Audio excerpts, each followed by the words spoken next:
पेड़ों से बातें करने का शौक था उसको। फूलों सा महकना अच्छा लगता था उसको। चिड़ियों के साथ उड़ तो नहीं सकती थी, पर फिर भी उड़ना अच्छा लगता था उसको। वो बन जाना चाहती थी बसंत के फूलों से भरे वृक्ष सा। चाहती थी हमेशा महकना, सबकी मदद करना, सबका सहारा बनना। खुद से इतनी उम्मीद कर बैठती कि दिन ढलते ढलते उम्मीद पूरी ना होने के बोझ से थक जाया करती। अक्सर ऐसे में लहलहाते पेड़ उसे आश्वासन देते और वह अगले दिन के लिए सपने देखते हुए सो जाती। हर दिन वो पेड़, फूल, चिड़िया बनने की नाकाम कोशिश में जुट जाती, जो है उसे ना स्वीकारते हुए कुछ और हो जाना चाहती। फूलों से लदे पेड़ के पास जाकर कहती, मैं कब हो पाऊंगी तुम्हारे जैसी, सबको खुशबू देने वाली। फिर कहती उस सदाबहार पेड़ से जिस पर असंख्य चिड़ियों का डेरा था, तुम कितनों को सहारा देते हो, हमेशा हरे ही रहते हो, मैं कब तुमसी सक्षम बनूंगी। पेड़ लहराते और वह देर तक पेड़ों से बातें करती। उसे पता ही नहीं चला कि इस कोशिश में वो कब नन्ही बच्ची से लड़की, लड़की से युवती और युवती से महिला बन गई। इन पेड़ों सा होने की कोशिश में वो कब नन्ही बच्ची से महिला बन गई, उसे पता ही नहीं चला। पेड़ों से बात करने का समय अब ना रहा।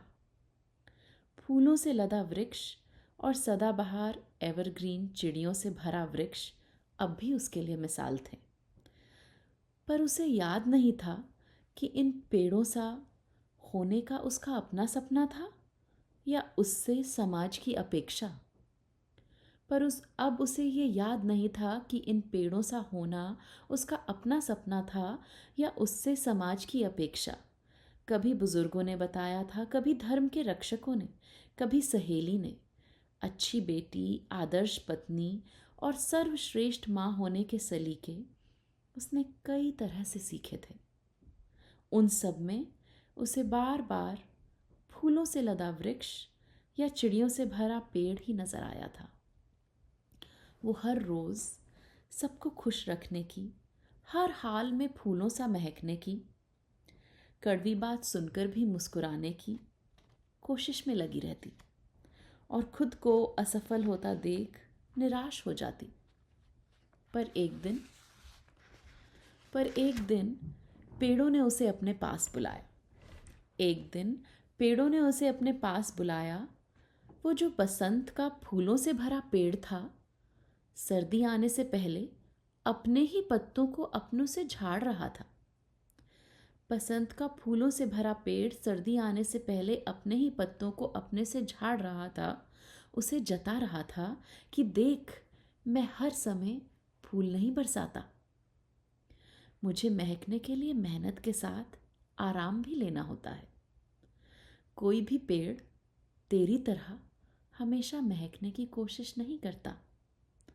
उसे फिर सदाबहार एवरग्रीन पेड़ ने बुलाया।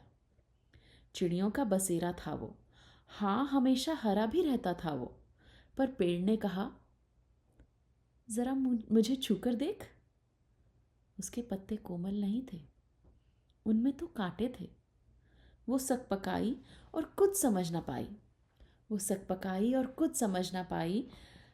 न जाने क्यों अपेक्षाओं से भरे संसार ने ये बात उससे हमेशा छिपाई कि दूसरों का सहारा बनने के लिए या हरा भरा रहने के लिए फूलों सा कोमल नहीं हुआ जा सकता।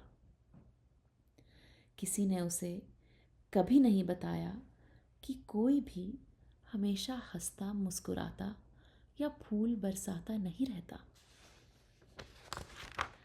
उसमें बहुत सालों बाद बचपन सा जोश जाग आया। उसने अपने आप से लगाई अपेक्षाओं का बोझ झाड़